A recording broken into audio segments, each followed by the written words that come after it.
and welcome to the Doofcast, the official variety podcast of doofmedia.com. My name is Scott Daly, and my co-host will only give you his name if you solve this cipher. I can't put a cipher on a podcast. Just imagine a bunch of symbols. There you go. What's your name, Zodiac? Also known as Ted Cruz. This week on the show, it is time for another one of our Deconstructing Director series. These are the episodes of the show where we were diving deep into a certain director. This time it's David Fincher. And this week we are on the sixth film in David Fincher's oeuvre. Is that how you say that word? Oeuvre. I think so. That's how I say that word. All right. We're talking about 2007's Zodiac. It's going to be a fun conversation. It's an interesting movie, and it's one that I think we've talked about on this podcast before, but never quite in the depth we're going to try for today. So it's going to be interesting. Yeah. I really dug into it this time, so it'll be fun. Yeah. And then after that, it's April now, and we're still all in our houses. So I thought we would do like a quarantine checkup and just talk to each other about how we're doing and how we're spending our days and how everything's going. Looking down the barrel of another month of this thing. I think that's a good idea. Yeah. So that's going to be our show. So enjoy it, everyone, and that's just enjoy it. Spoilers for Zodiac, by the way. Matt, let's talk about Zodiac. Dear editor, this is the murderer of the two teenagers last Christmas at Lake Herman and the girl on the 4th of July. I want you to print this cipher on the front page of your paper. He wants his code in the afternoon edition. Smith, don't you have a cartoon to finish? The Zodiac killer has come to San Francisco. Another letter. School children make nice targets. He gave himself a name. Tell me what this movie is. Explain this movie to me using those powerful, wonderful people over at the Internet Movie Database. In the late 1960s / early 1970s, a San Francisco cartoonist becomes an amateur detective obsessed with tracking down the Zodiac killer, an unidentified individual who terrorizes Northern California with a killing spree. Yes, that's right. This is a movie all about the Zodiac killer. It was written by James Vanderbilt, based on the book by Robert Graysmith, who is a character in this movie. Directed, of course, by David Fincher, starring Jake Gyllenhaal as Robert Graysmith, Robert Downey Jr. as Paul Avery, and Mark Ruffalo as Inspector David Toshi. And Anthony Edwards, let's not leave him out. And Brian Cox, and John Carroll Lynch. This is a stacked cast. It is stacked, yeah. As you pointed out, even the Avengers couldn't catch the Zodiac killer. Yeah, this is basically the proto MCU. This is the year before Iron Man came out, and every single one of these three leads went on to join that universe. And they all probably had a party together. They probably did, yeah. Actually, I mean, the bummer is Jake Gyllenhaal has probably never actually been on set with the other two in a Marvel movie, right? Because he's almost certainly, yeah. He's one of those dirty Sony ones, Jake. Yeah, just kind of a one-off. Yeah. That didn't really. I mean, yeah, and Rodauju's character was already out by then. So yeah, Rodauju, is that what we're calling him now? Rodauju. That's what I call him. That's what I call him in my head. So you have to suffer with me now. All right, Matt. So this is an interesting movie. This is the only Fincher movie that is based on real events. I think I can say that, and not having checked that before I said it, I'm pretty sure that's right. Yeah, it's right. It is a weird movie because this is a case that went unsolved, so there is no like satisfying conclusion, and it's a hard hang of a movie. Like it is a tough movie to watch. It's long. It is a lot of just grinding it out procedural work, whether it's newspaper investigations or police investigations or that kind of thing. It is really just, it is not interested. I don't think Fincher is very interested in being like entertaining here. However, this movie owns shit. I love it. Yeah. I love it so much. I think it's my favorite David Fincher movie by far. I think that it's incredibly brilliantly constructed because it's tied together with a sequence of absolutely riveting thriller moments of pretty much anything involving flashbacks to what the killer is doing, or the side flashes, I guess, to what the Zodiac is doing, are like horrifying and upsetting and visceral, and I'm just like squirming during the whole scene. And the thing is, those are relatively little space in the movie, but they form a structure, I think, a sort of tonal structure. And then you're right, most of the movie is people in conference rooms looking at paper. Yeah. And I still think those are good scenes, and you know, the complicated plot as it moves forward is conveyed very well. But it's just really difficult to talk about this movie. It's a very unusual movie, because really I think it's very easy to get sucked into talking about the true crime story and the conversation of, did Lee really do it?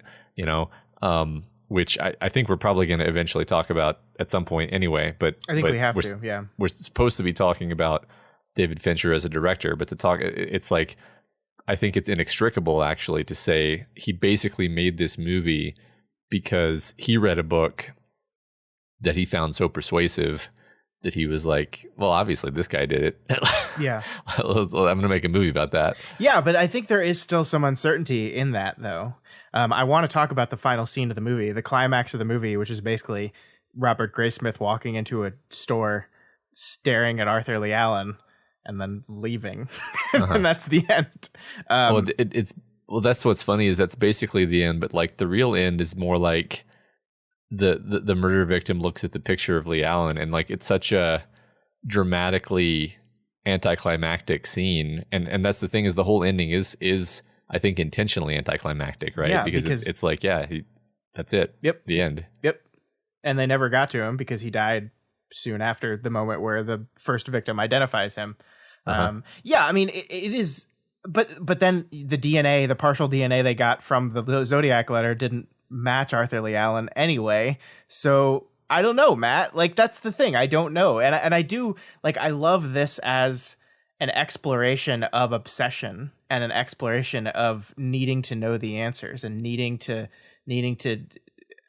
I love the line of Robert Graysmith, like when his wife is just asking him, why are you doing this? It's like, I need it. I need to look him in the eye and know that it's him. I need that moment. And the book gives us, the movie gives us that moment. It gives us that moment where he's basically decided that it's definitely Lee Allen, and he goes into that store and looks him in the eye, and he really doesn't get anything from it, because like we can't see in Graysmith's head. We don't know if he's utterly convinced. We don't know if that moment was satisfying for him.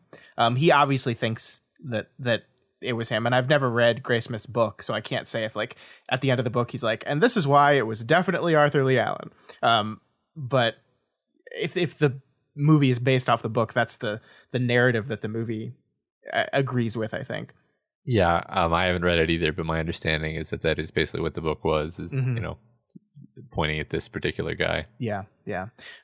I mean, but there's so many moments throughout the movie that I think draw that into question in interesting ways. Like the fact that Graysmith goes between the other guy who he was absolutely convinced it was, right up until she said, the one woman in prison said the name is Lee. I think it's just like how quickly you line up behind the person you've decided it is, and all evidence starts pointing that way until you get one piece of evidence that points you in a different direction, and then suddenly everything else conveniently starts lining up against that.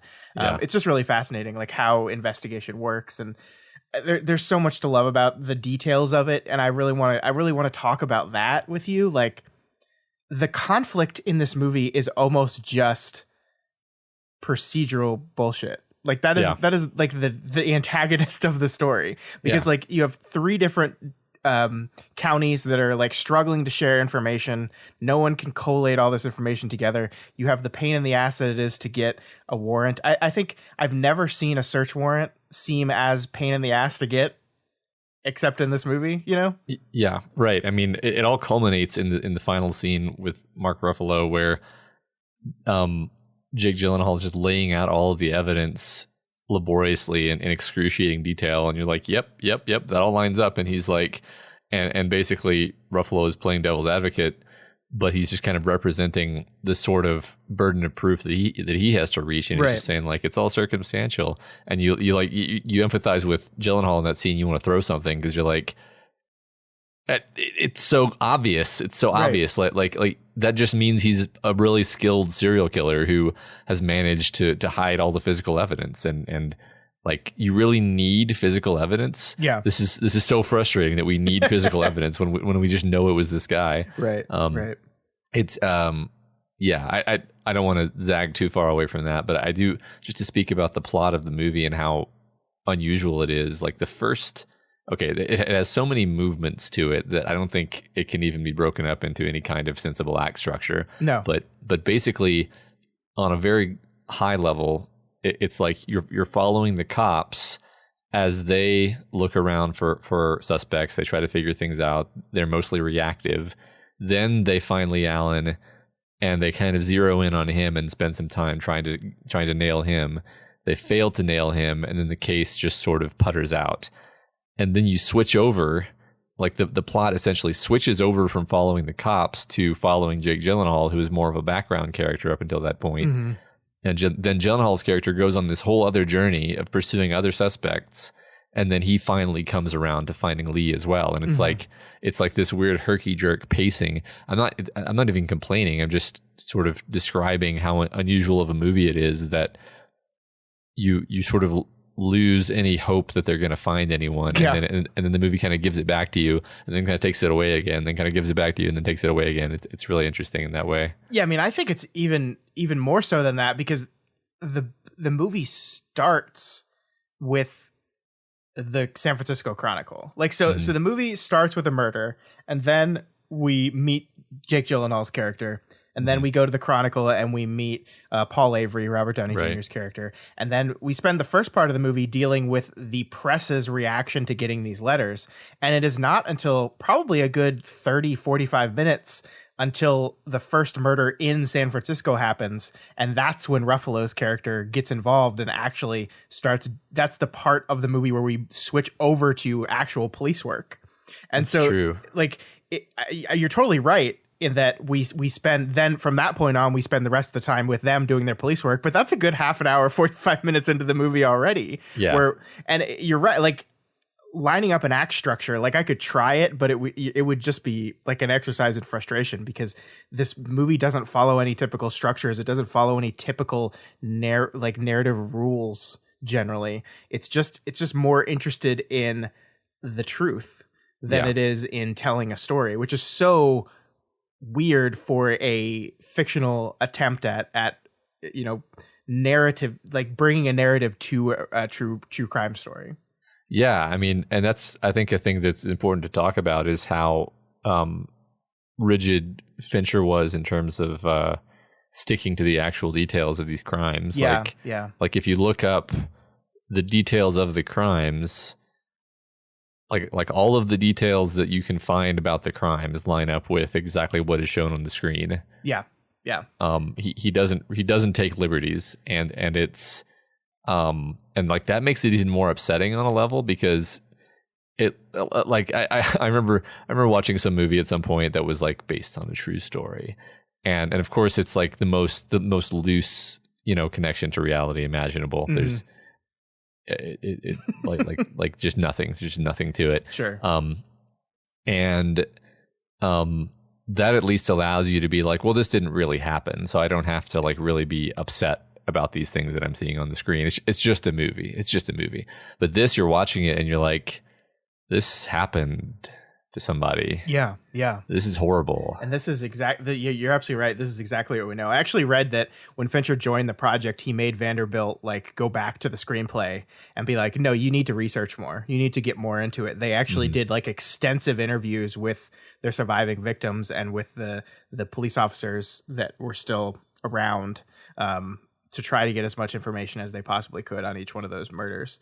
And let's talk about the murder scenes, because you started talking on them and then we zagged somewhere else. But I want to go back to them, because I do agree with you. If we're talking about what Fincher brought to this movie as a director that I think no one else would have done quite like him, those scenes are just torturous. Like the one at the lake in particular really sticks out at me because too.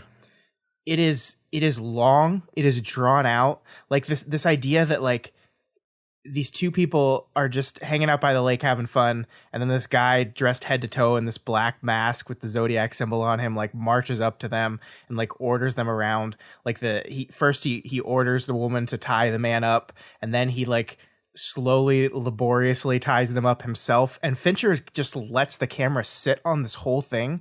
Like there's no speeding up through the process, there's no shying away from what's happening. His camera just sits there and you watch it. And then like I love how he handles the tone of it too, because there's this moment where the guy asks him, it seems like Zodiac's gonna go away, like it seems like this is over, he's tied him up, he's stolen their money, he's gonna go away. And he asks him this question, like it's like the guy has gotten to the point where he feels comfortable and he feels like the threat is over, and says, just because people are going to ask me, was the gun even loaded? And of course, Zodiac bends down, and we get this great point of view shot where we're seeing through the eyes of the victim as the gun comes right into frame, and he takes out the gun, and we do this insert shot to see that, the gun was loaded, definitely. And then he walks away. And we're just sitting on the shot. Like, I think he cuts back and forth between close-ups of the faces of the two people as they're just lying there. Yeah. And then he comes back and stabs them. And it's just like, this is like a 5 to 8 minute scene. And it's just torture. Yeah. And it basically shows enough of the stabbing for you to just be like nauseated by it. Yeah. It's one of those stabbings where like the camera does not shy away from the knife going into the skin, to the point where I was like, are they using like a trick knife? What, like at the point where I briefly questioned how they made it look so realistic, because it feels like a real stabbing. Well, I think the sound helps with that. Sure. It's like uncomfortable to talk about this too for me, because like if this was like, I have no trouble talking about Alien 3 or whatever, where it's like it was awesome when the alien obliterated the guy's head and blood sprayed down on the guy who was underneath him on the ladder, and that was awesome. But this is just horrifying because this is a real thing. And it's interesting to me that the victims would even be interested in participating in something like this. Like, I wonder how exactly that was framed. Like we're doing this to sort of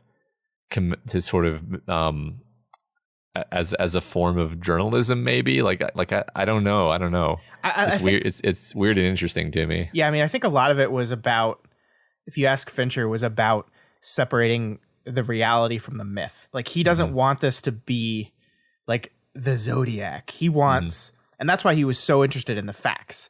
Like, he wants this to be the definitive narrative of what the Zodiac was. And I think there is the reason we only see the killings that they're pretty freaking certain were him versus the 10, 15 other that he took credit for, is because he wants to dispel those myths. He doesn't want to build this person up. He wants this guy to seem like just kind of like a horrible person and a monster, yes, but not like a mythological creature, just like a person, just like a messed up person. Like, I love like casting, what's his name?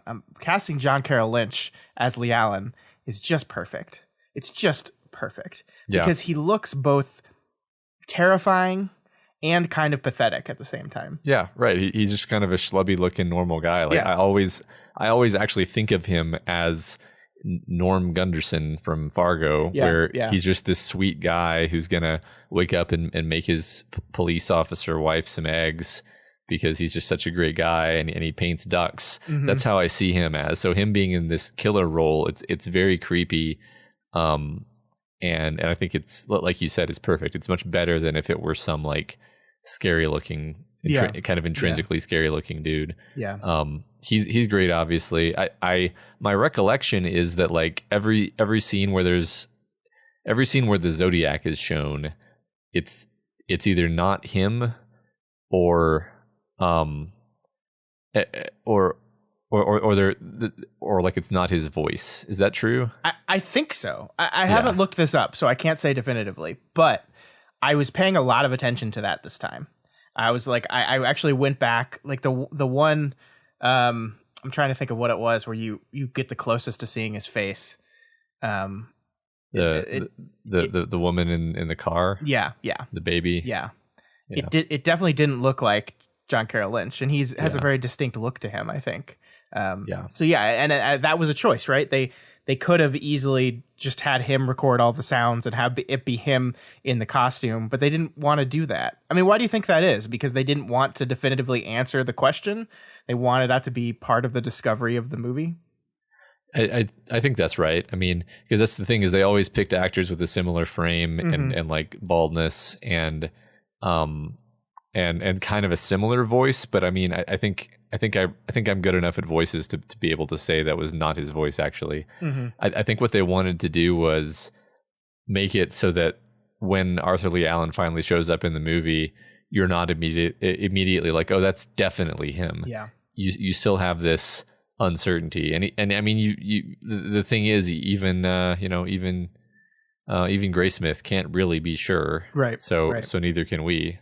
Yeah, I'm actually looking at IMDb right now, and it has lists for Zodiac 1, 2, 3, and 4, and they're all different actors. So I thought there were at least 2 actors in there because the one at the lake looks different and speaks differently than the one in the car. Yeah, for sure. Yeah. So one of the things I do want to talk to you about is our characters and in the way in which Fincher characterizes them. Because I think it's really interesting what he does with these people. Because this movie is not interested in giving us backgrounds for any of these people. We don't know who they are. We don't really understand who Robert Graysmith is before this movie started. We don't really understand who Dave Toschi is or Paul Avery is. We learn about them only as it relates to this case. But in order to make them characters, Fincher like does the stuff that like peppers in characterization here and there. Like I love Mark Ruffalo's animal cracker thing. That's just this little tiny beat that doesn't matter, but it just characterizes not only him but his partnership with Anthony Edwards' character as the way their partnership works. That he's the guy that always brings him animal crackers. He's the guy that always gives him half of his sandwich. Right. Like that's just like that's the way their interaction works. And none of that, like that doesn't feel like anything that's in the script. It just feels like stuff you do on the scene to just bring life to these characters a little bit. And I think it's brilliant. I love it. Yeah, I guess I have no idea if it's in the script or not, but I agree. It does feel like a very Fincher sort of note. Yeah. Like it reminds me of certain, like his interactions with his partner tonally remind me of like Tyler Durden and the narrator interactions where you're sort of focusing in on this just relationship between these two men.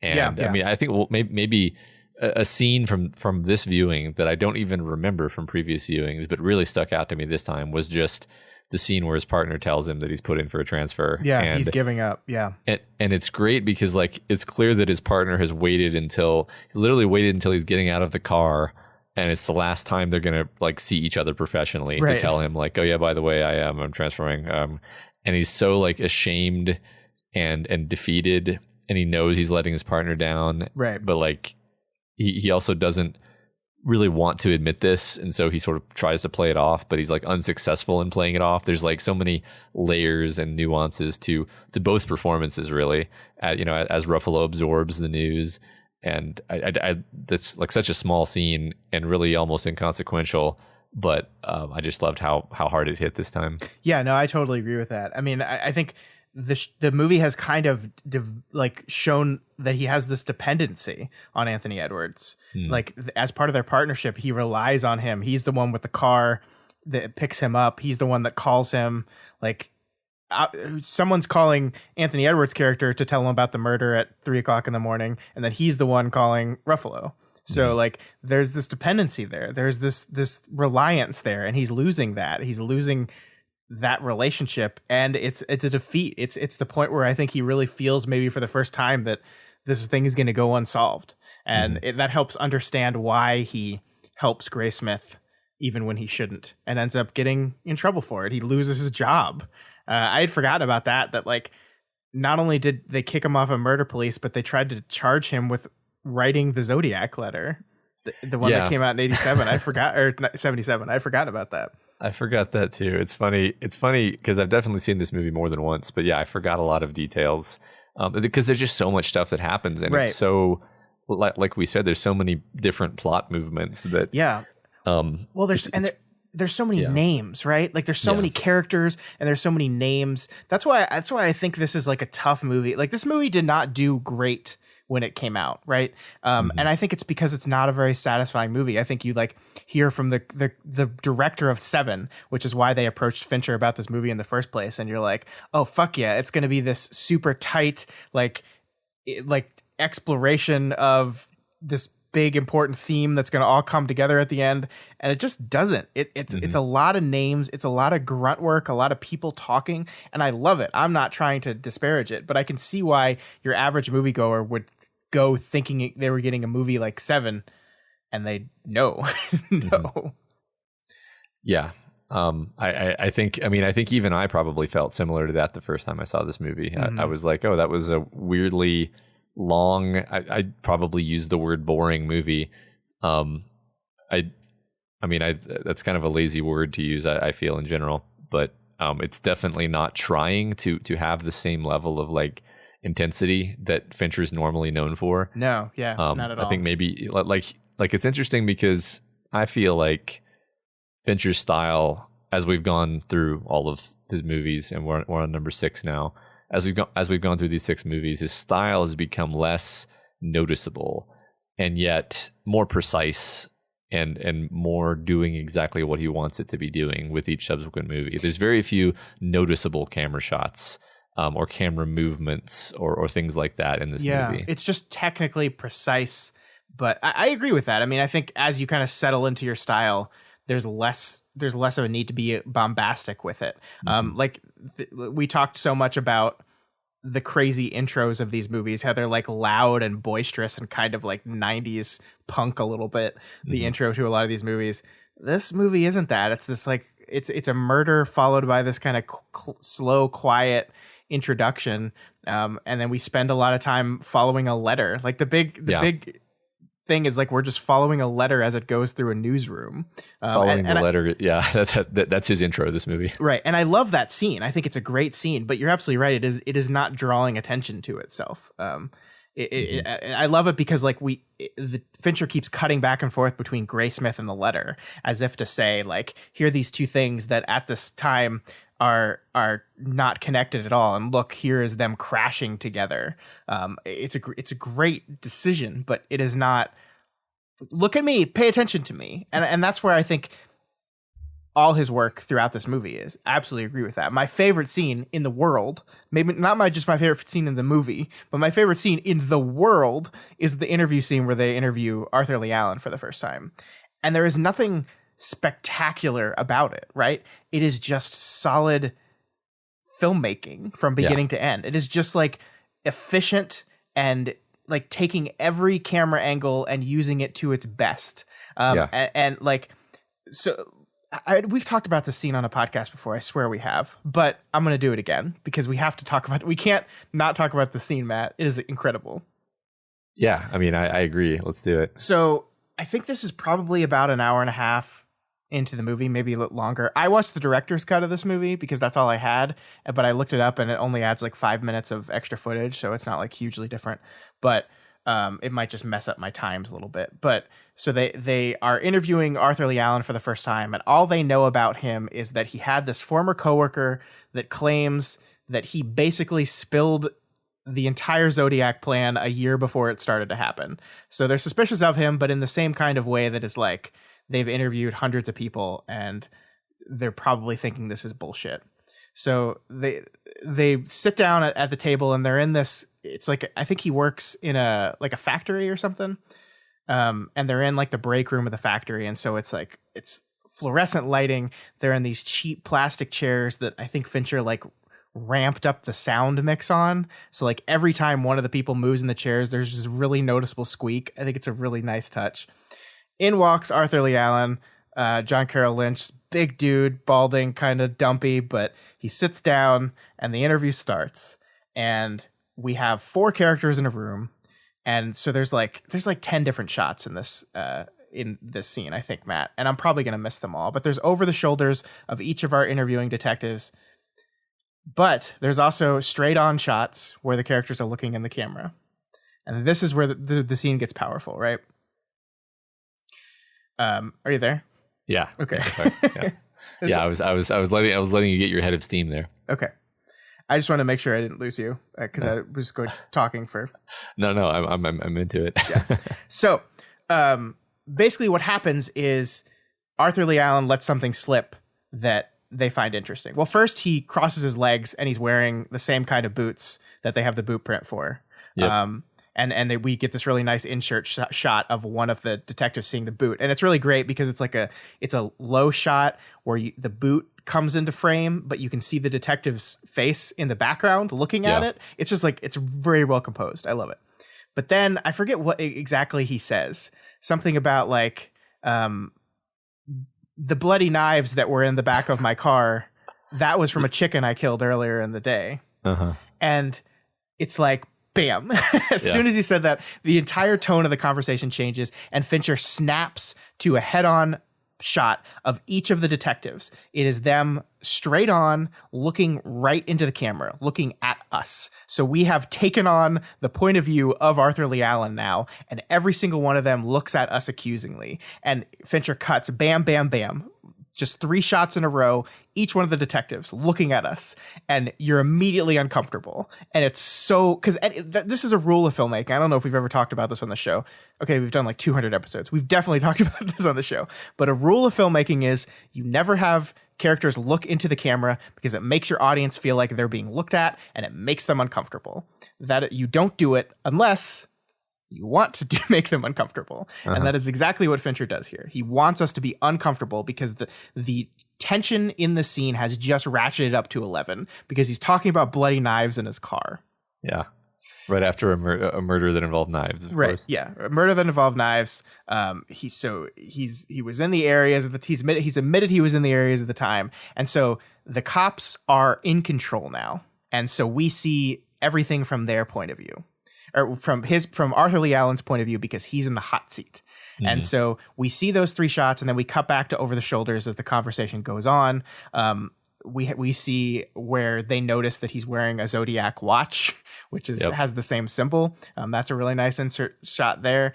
But there is this moment in the scene where Arthur Lee Allen reassesses control of the situation. And he says, it's the wonderful line when he says, "I'm not the Zodiac, and if I was, I wouldn't tell you." And that shot is, again, done from a point of view shot. But Arthur Lee Allen is looking at the camera, is looking at us. And so now we're the detective. And that is basically Fincher establishing that Lee Allen just took the conversation back over and that they've lost the conversation. Like if every interview, if every conversation is a battle, we track who is in control by whose point of view we're put in. If we're in the point of view of someone, they're losing. And so the second we switch from these direct on where we're being looked at by detectives accusingly to this direct on confident snarl almost from Arthur Lee Allen, we know that they've lost. And it is such a powerful, wonderful moment. And I love it so, so much. That scene is on YouTube. You can look it up. Just type Zodiac movie in YouTube and it'll be one of the first ones because people watch it over and over again because it's so good. Or maybe it's just me watching it like 20,000 times. I've watched it more than once on YouTube. So it's just the two of us going back and forth. And I know I talked over that all, and I'm sorry, Matt, but I love it so much. It's one of my favorite scenes in movies. No, it's a virtuoso performance, Scott. Thank you. Yeah, and I mean, I think it's worth pointing out, like, you're definitely right about the importance of what the camera is doing, because what's interesting about that scene is how you feel about the situation changes multiple times, and that is largely driven by stuff like what the camera is doing and how it's like catching glances between the detectives and such. Because if you shot this in a different way, like you could definitely make a cut of this. You know, if you had access to the original footage and you know, whatever, you could make a cut of this where Lee Allen looks like a buffoon, because practically speaking, what happens is they come in for an interview with him and he blabs unnecessarily about like 2 different pieces of evidence. Right. And he just like, because he talks about the, like, oh yeah, my neighbor saw me. but then he died afterward. Yeah. And it's like he knows that's a hollow and worthless alibi. And then he brings up the knives, which nobody mentioned the knives. Yeah. They had no idea about knives in a car ever. And he brings it up because he is worried that they have some evidence about the knives, and he wants to, and it's like it's an own goal. Yeah. It's absolutely foolish. Sure. And yet due to the way the scene is shot, you don't walk away from that scene thinking like, oh, this guy is just an idiot and they're going to catch him easily. Right. Which is good because they don't.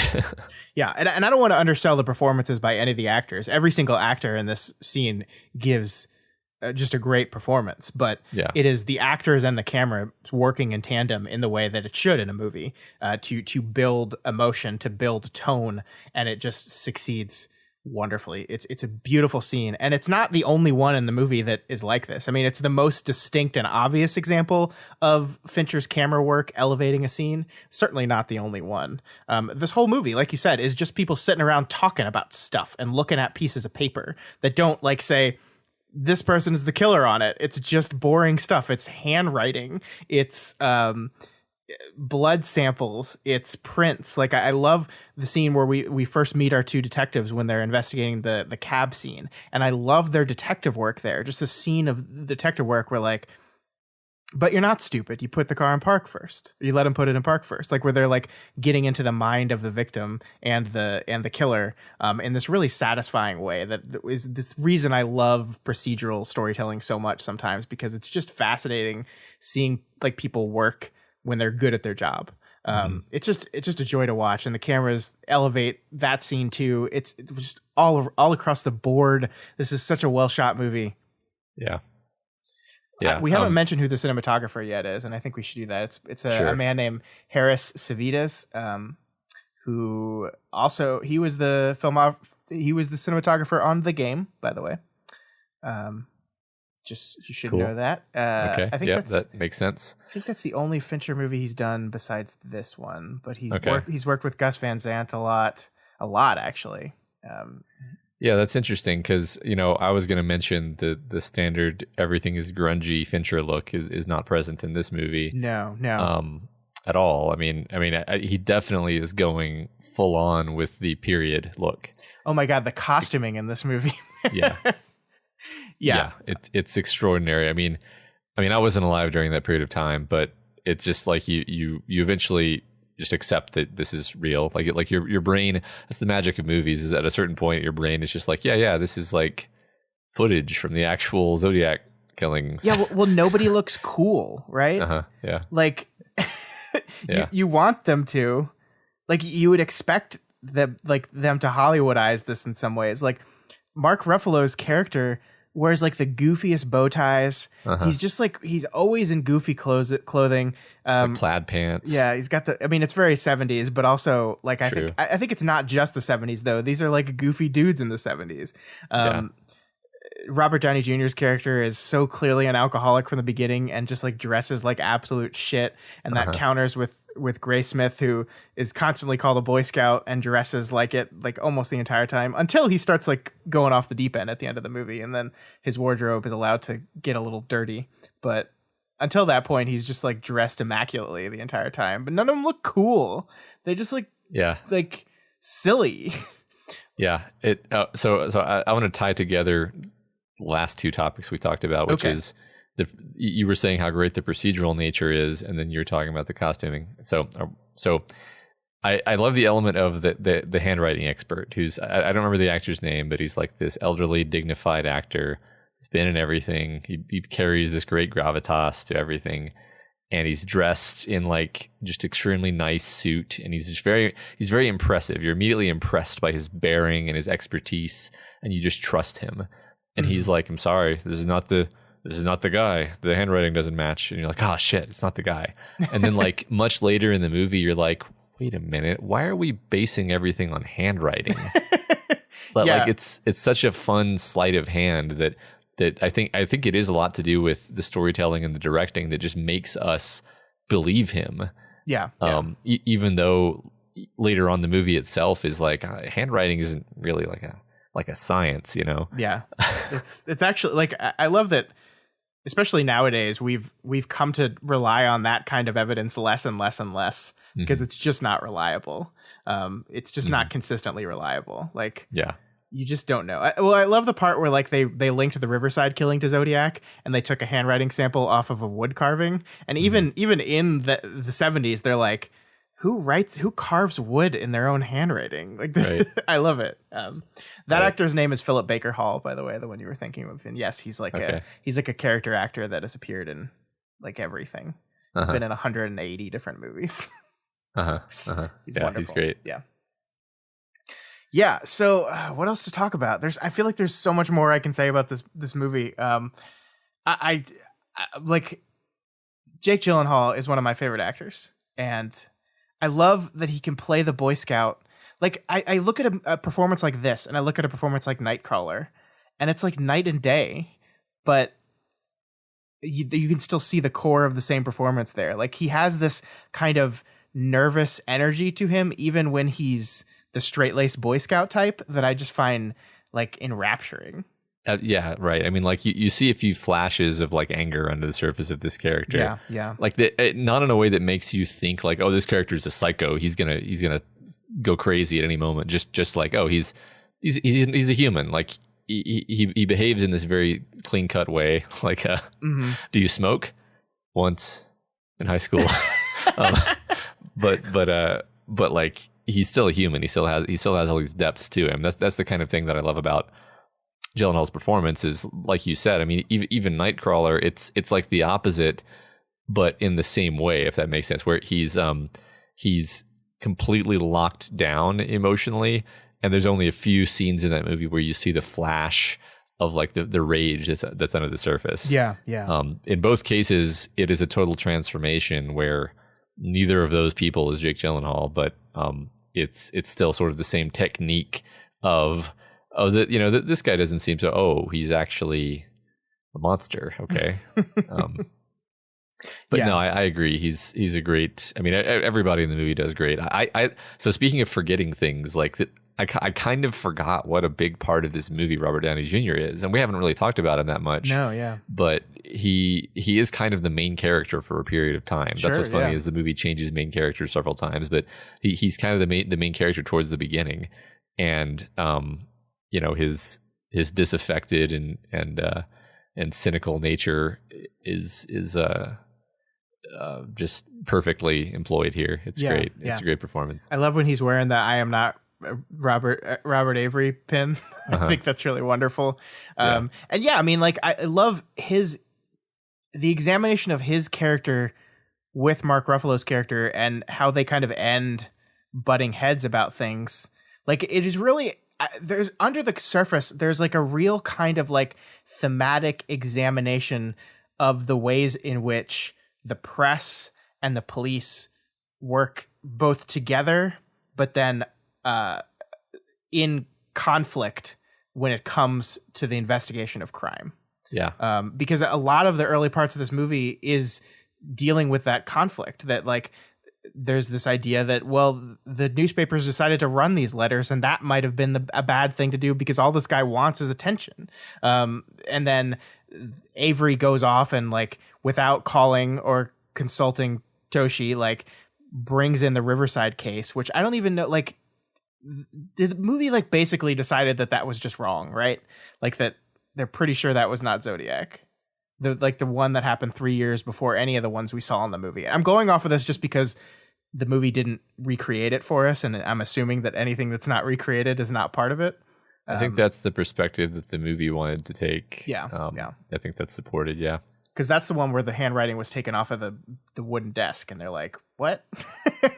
But the miscommunication and the struggle between press and police, and then police districts, and like the rules about like jurisdiction, and like we couldn't get a warrant because he was in this district, but then he moved over to this district, and now we can get a warrant, but it's a year later, and he's like burned the evidence in the meantime. Just like the everyday struggles of being part of a system and trying to get things done and exist in that system is so much of what's going on in this movie.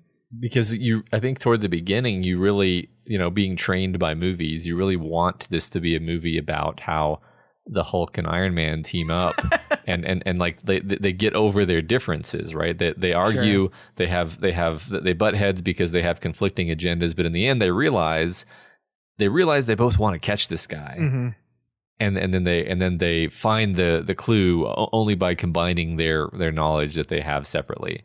That's not what this movie is. This movie is about the incredible inefficiency of just the world. Like, part of you wants to like blame the cops and be like, why couldn't you guys get your shit together and communicate better? But I think that's a mistake.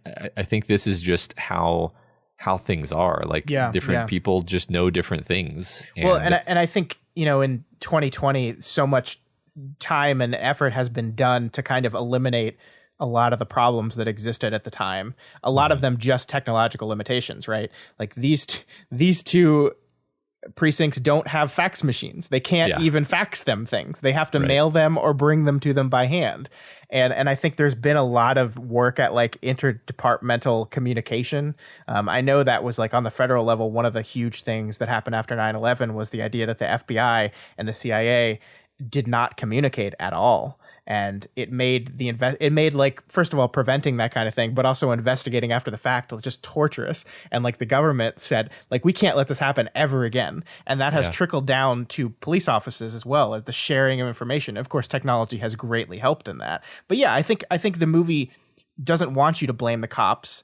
It's saying like, look, this is all the cops can do. Like they just don't have the ability to gather all of the people that know about this stuff in one room across many counties and hundreds of people, and the system was not built to do that.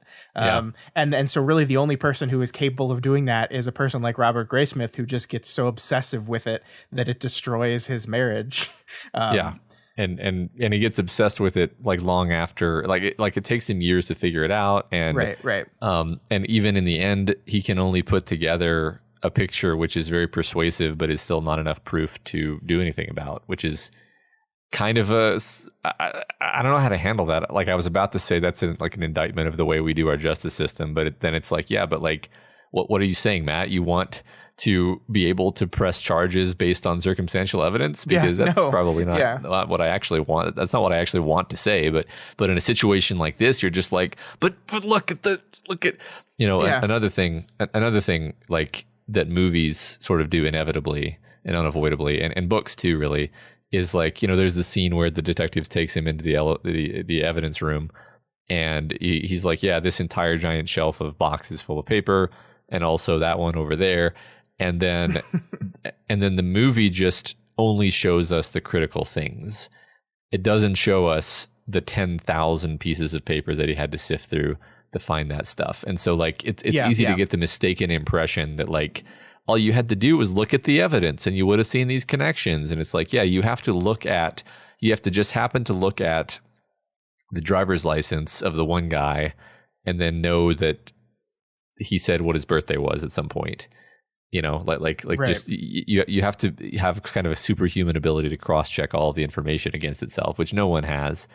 And especially because they're solving other crimes like that. Right. That's the thing is like, I loved when Ruffalo was like, how how many murders there have been in San Francisco since the Zodiac last killed someone? 200. Mm-hmm. Like it's just, it's the system sadly is just not built to solve crimes like this sometimes. And I think a person like Lee, if he was the Zodiac, knows this and abuses it. Like part of his bragging to his friend was, if you kill people that you don't have any connection with, it's really fucking hard to find you.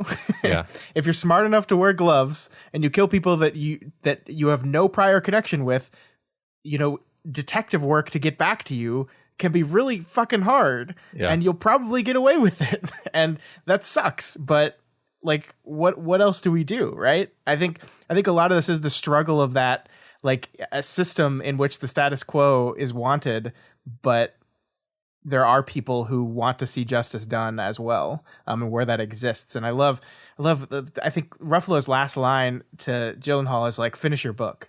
because that's the only thing we can do here. Finish your book, tell the story at least, and at least we'll know the story. Yeah. Yeah, that's the closest thing to justice you can get, is that at least people know this and they can make up their own minds. Right. Yeah. And that, I mean, I think I just like, I love that Fincher decided to make this movie, and I don't think anyone would have made a movie like this ever.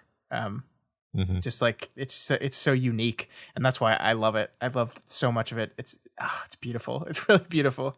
I loved this. I loved rewatching this movie. This is like, I was wondering if this was going to move out of the spot of my favorite Fincher movie, and not yet. That's interesting. I don't know if I've bothered to formulate a favorites list for Fincher's movies, but it's maybe the most tightly made off the top of my head. I would like to point out now that I said that this was the only Fincher movie based on a true story, and I forgot about a movie called The Social Network. So let's just pretend that I didn't do that. Yeah, just go ahead and edit that out. Yeah. Yep. Anything else you wanted to say about Zodiac? No. I think we nailed it. Very interesting movie. Loved it. It is. I want to make more Ted Cruz jokes, but Ted Cruz makes Zodiac jokes now too, and that kind of just ruins it for me. Forever. So that is Zodiac. The next film on our David Fincher series, Matt, is Benjamin Button. This is gonna be an interesting one, because I do not remember particularly liking this movie. Maybe it's been years. I think I saw it once in the theater, and that's all I've ever seen of it. So maybe a rewatch will shine some light on a movie and make me fall in love with it. But it, in the back of my head, it feels like a very non-Fincher movie. So I've never seen it. Oh wow. Yeah. I think if I had to give a reason, it would be like, I think I watched the trailer and I was like, that doesn't look appealing, and then I didn't watch it. The end of the story. Yeah, that's a great story, Matt. I loved it. Yeah. So we will be back in a few weeks' time to talk about Benjamin Button and see why David Fincher decided to make that movie. See if we can get to the bottom of this. Do you have before we leave though? Do you have any like overall Fincherisms that you think that we could tie this movie to the 5 that have come before it? Obviously, there's there's a violence chain connected here, and the idea of a serial killer is obviously something that interests him. And kind of, but I think like thematically, this is a very different movie than his other films.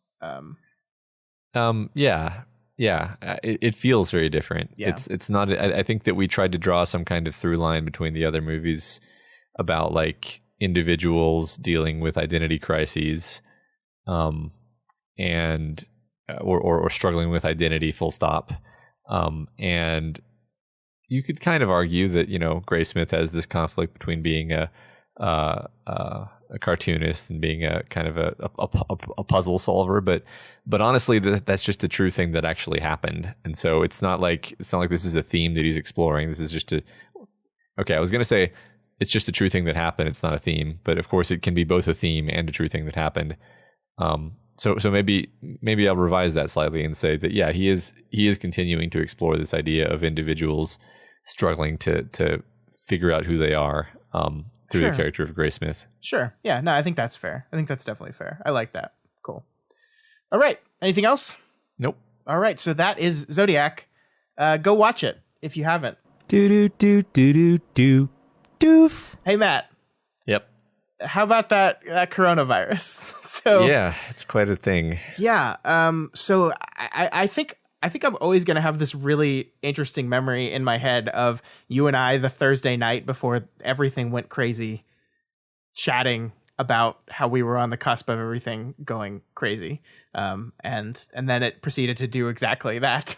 It's just going to be something I'm always going to remember because since that episode, I think that was 2 episodes ago. I can't even keep track anymore. Something like that. Time has lost all meaning to me.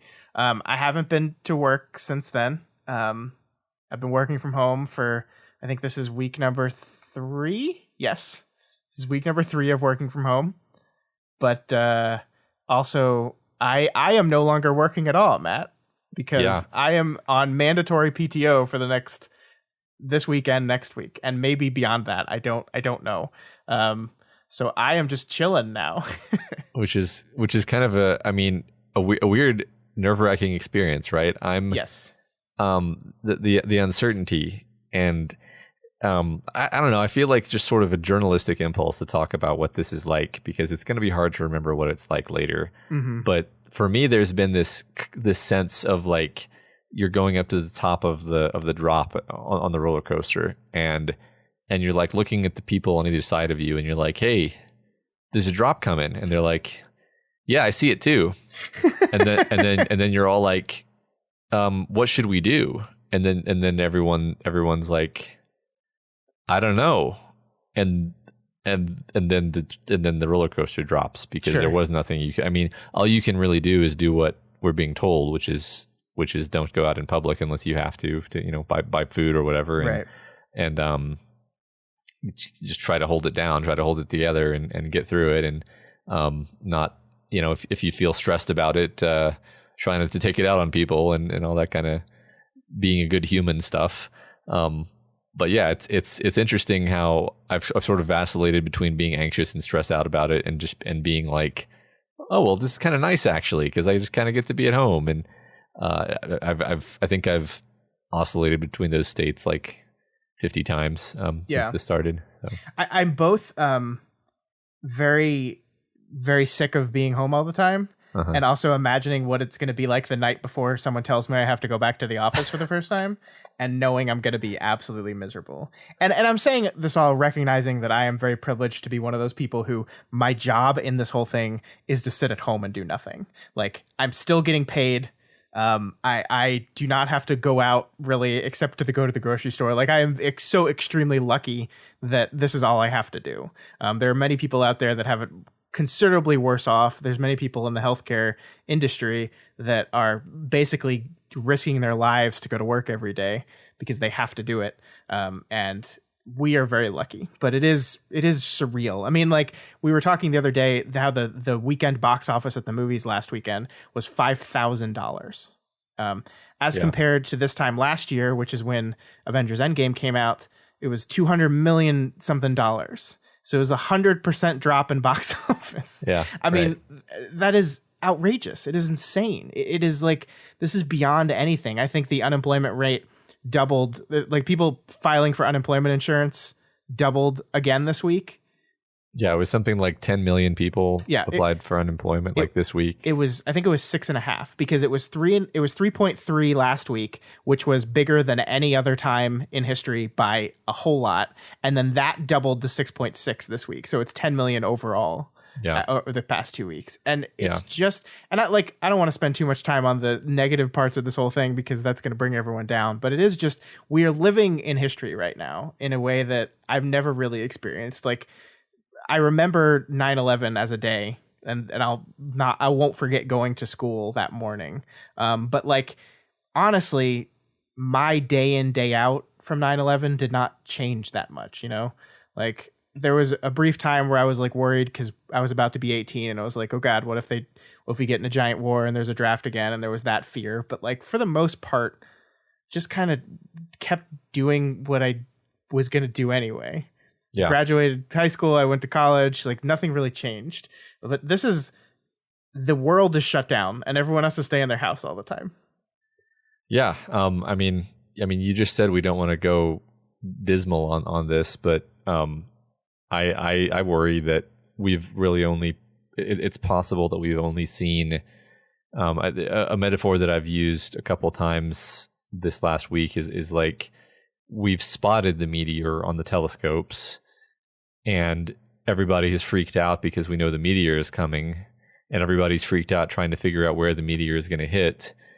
But we haven't actually really had the meteor hit yet. Sure.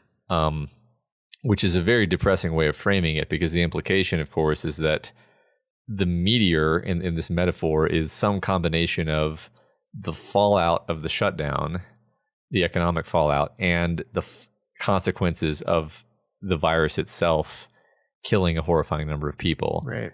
And I don't think, I don't know, this is an entertainment podcast. I don't know if people want to hear this, but like, I'm fairly concerned about what the next 6 months are going to look like. I don't think, we're going to pull out of this. It's all going to be completely fine and everything's going to go back to normal. Yeah. I mean, I don't know. Like, just in our entertainment industry, everything has changed. Like, I think for the first time in a while, a movie that was canceled announced its new release date. A Quiet Place 2 is going to be released in the fall. But I'm sitting here thinking, like, is it? Because, like, I don't think, like, June's going to roll around and everything's going to open up again.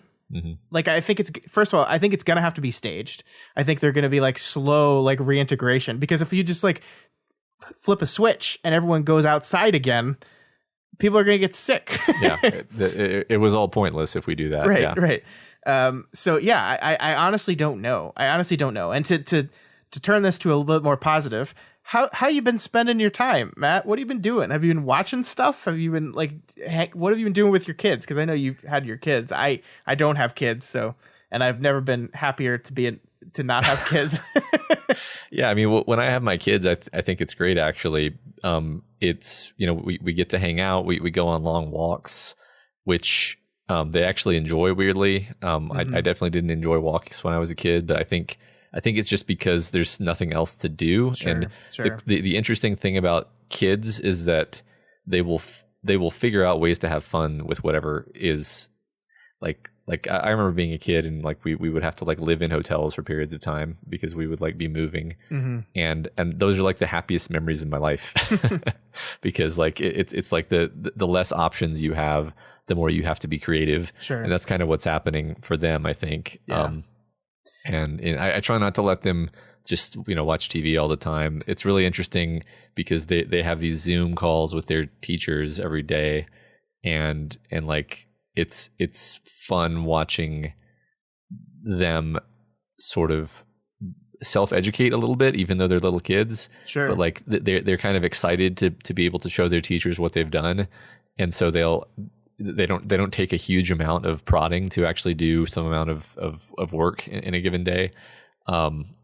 Overall, it's pretty fascinating and fun, and I think that for me personally, like I don't love the way the world is set up, where I go off and I sit at a computer all day to make money to keep them alive, and they go off to a school all day to be educated, and we see each other for like a good couple hours in the evening when we're already tired, and that is our lives. Like I think that this is a bad equilibrium that we have trapped ourselves in. I do like that we get to have antibiotics and seatbelts and all of the nice things that civilization has given us, but sure. I do sort of resent that they're basically taken away from me so much. And so I'm just trying to appreciate the fact that the world has given me this time with them. Yeah, no, I love that. That's really cool. Even if they can be a pain sometimes, but that's just the way. All humans are a pain sometimes, honestly. So. Yeah. I mean, I'm seeing my wife all day. Like she has her work area, and I had my work area. Now I have my place where I play video games. But so I go in my office, she goes in hers, and we work. But like we're seeing each other like probably like at least once an hour. One of us wanders into the other's place to just like check in and say, "Hey, what's up? How you doing?" So like I like that. Yeah, I like not having to leave your loved ones for a long period of time. Yeah, I mean that's really pleasant, right? It's just and that's good to hear, because I don't know, you hear things on Twitter where people are like, so sick of seeing my spouse, and I'm worried about those relationships in general. Like, I think there's ways you can carve separate time while still living in under the same roof. I go off and read books, and that's a solo activity. I just go into a room and lock a door, or go onto the other side of the room and maybe throw some headphones on if I need to feel like I'm alone or something. I don't know, but yeah. Well, I think some couples have never really adapted to the idea of giving each other space. Sure. Like that's just a thing that I think people need to figure out in general. Yeah. And this is as good a time as any to do that. Yeah. I've been watching a lot of TV, Matt. I'm watching a whole lot of TV. Great. my wife and I pulled up the HBO app and said, there's a lot of HBO shows I'm embarrassed to admit that I've never seen. Like some of the classics. Like I haven't watched The Sopranos. How am I a critic that hasn't watched The Sopranos? So like we went through HBO, we went through all the series on HBO. We just said, okay, we're gonna just make a list of the ones we need to watch. And so it's an embarrassingly long list, but we knocked out Barry season 2 last weekend, which is an excellent show that I really love. We're on the last episode of True Detective season 3, which is something I've been wanting to watch forever, but just hasn't gotten around to it. We watched that ridiculous Tiger King documentary on Netflix that everyone's talking about, which is a fascinating thing because like this is like the quarantine has created this situation in which everyone in America is watching Tiger King. And it's like event television is dead. I've been talking about this for a while. I think Game of Thrones was the last of event TV, and outside of sports, you're just never going to have everyone in the country talking about one thing at the same time anymore. And then Tiger King came along, and we were all locked in our houses and decided to watch it within a week of each other. And it's an interesting experience. That documentary is way, way weird and fascinating, and people that say that the subject of the thing, Joe Exotic, is a good dude who should be out of prison are insane. He's a monster. They're all monsters. Everyone on that thing is a monster. That's the point of the documentary. I don't understand people that are saying like free Joe. No, don't. He's bad. I haven't seen this, but I will have to. Yeah, it's maybe just the first episode. Yeah, I definitely have not experienced any increase in free time. I'm working from home, and I have my kids, so any like advantage that would have accrued due to working at home is negated by me having to basically like pseudo homeschool them sometimes. And then of course we do the podcast in the evenings. Yeah, yeah. I mean, until like this week, I have not had any increase in free time myself. Except for like the only increase in free time I've had is the weekends where we would literally like be going out and doing things. We're just doing nothing. So I just watch TV instead. That's really it. But yeah. But I'm playing video games too. I'm playing Death Stranding, which is a weird game to play in the middle of this thing because it's all about how America is super isolated and we need to connect people together again. Oh no. I'm probably going to start playing Half-Life Alyx if I can get a single free night in the next 2 weeks. You should definitely do that. I've been occupying my time. It's interesting. I've watched some movies. I've watched some TV. I'm reading a lot. I'm walking my dogs more than I have ever, which makes me feel bad about that because poor dogs, they're loving it. And I was like, why don't I just do this normally? I should do this. They should get long walks every day instead of the short, tiny, I don't have time for this walks that I give them. I think that's the most positive thing that can be said is there's so many things in my life where I'm like, well, this is just how it should be. Right. Like this particular thing, like there's no need for this to only happen during pandemic season. I can take my kids on walks anytime. Sure. So, yeah. We've walked by the tennis court in our neighborhood every day this week. And every day people have been in there playing tennis. And it's like, awesome. There's never people in there playing tennis. Yeah. No, I mean, it's funny because when we go on these walks, we see so many people going for walks. Yeah, there's so many people out. Yeah. And I'm almost like, should I be going for walks if I'm going to be walking near all these people? And then I'm like, well, I think it's outside. I think there's enough like the fresh air and UV radiation is, who knows? We'll see. We'll find out, won't we? Mm-hmm. Yeah. Yeah, so that's what's going on with us on the quarantine. How are you guys doing out there? Is everyone doing all right? Are you hanging in there? I think some people have vastly different experiences than ours, just by the nature of their lives. Again, I think I am very fortunate. I'm very, very lucky. I've been trying as hard as I can to support local businesses, like buying gift certificates and stuff, and ordering books. And we have friends that own a bakery here, and we're trying to help them out because it's just a scary time for a lot of businesses. Yeah, I've been trying to do that too. I could probably be doing a better job at that actually, and that's a good thing to mention. For sure. Yeah. But that's life right now. Who knows how much longer this is going to last? At least another couple weeks. I think probably through April. I mean, my wife's school is definitely closed through April. Yeah. And then you've almost into June, which is the end of school. So right. I don't think kids are going to go back to school. I really don't. Yeah, I don't think they are. The tone of the emails that I get from my kids' school is sort of like, don't worry about it. Yeah. So, well, hope everyone's doing all right out there, because that is all we have for you this week. I don't know if that was a good segment to end on or not. I hope everyone's not bummed out. We tried to end positively. Yeah, I mean, I think we'll see how y'all react, and if people enjoy us talking about it, Quarantine then maybe we'll updates, maybe we'll do continuous quarantine updates. If people don't want this kind of stuff in their lighthearted podcast about movies, about serial killer movies, then we'll stop. Yeah, definitely. Cool. But let us know how your quarantine is doing, and let us know what you thought about Zodiac or any David Fincher movie. You can reach out to us via email at doofmedia@gmail.com or over on our Twitter account at doofmedia. Yeah, and if you're not already subscribed to this podcast, we encourage you to do so and ensure you never miss an episode. You can find us on iTunes, Stitcher, YouTube, Google Play, and pretty much anywhere else podcasts can be found. And you can find this and all of our other shows over at our website, doofmedia.com. That's where you can find Kingslingers, our Stephen King Dark Tower podcast, where we're going through each and every book in the Stephen King I don't know why I'm talking like this. In the Dark Tower series, we're on book number 2. We're halfway through book number 2 right now, or book 3. Jesus, I'm all over the place. I did the same thing last episode. I made the same exact mistake, but yeah. We're on book 3. We're halfway through book 3. It's going great. We're both loving it. Hope you guys are listening. If not, give it a try. There's maybe a lot more time to read right now. Maybe. I don't know. Yeah.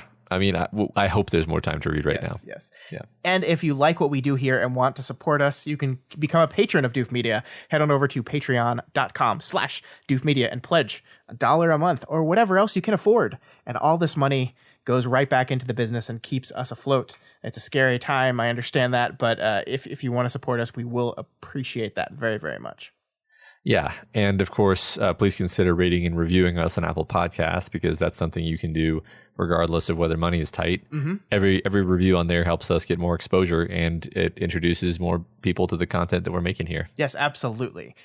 We will be back this time next week for another one of our patron-produced episodes. Speaking of Patreon, Matt, we're going to be talking about the Netflix animated series Dragon Prince. We're going to be watching and discussing season 1 and season 2 of that show, because they're short seasons. So that's going to be interesting. I think that's the show made by some of the Avatar: The Last Airbender guys. So my expectation here is through the roof a little bit. Maybe that's not fair, but can't help it. Yeah, well, they shouldn't have made such a good show if they didn't want us to have high expectations. Yeah, how dare you make one of the best shows ever and then make something else? How dare you? Mm-hmm. But that'll be next week's episode. We'll see you all then.